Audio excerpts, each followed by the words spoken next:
So when I was in prayer last night, I was interceding for people in my life personally that do not know Christ. And I was saying something like, give them a Saul of Damascus Road experience or something like that, right? Saul who turned Paul, right? And the reason that he became Paul is because he had that experience on Damascus Road. And then I got the thought, and I was like, I wonder who was praying for Saul.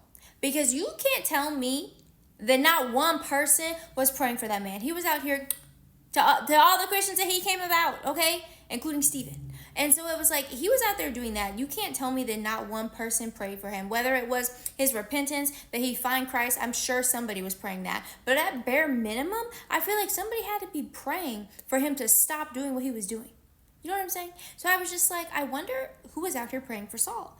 And I was like, wow, God, like, thank you to whoever was praying for him because you answered their prayer.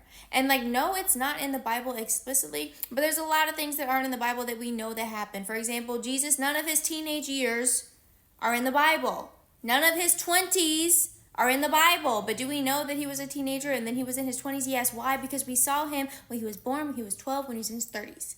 Obviously, there's gaps. So don't come at me like, oh, it's not in the Bible, it never happened. There are things that we know would have had to have happened that aren't in there. But anyways, I digress. I'm just saying, I feel like somebody had to have been praying for Saul. Somebody had to have been. And that gives me more faith because if they were praying for Saul to turn, to change, to at least stop going after them, then my prayers for someone to have a Saul-like Damascus Road experience, like how much more would the Lord answer those if he already answered the ones for Saul? You know what I'm saying?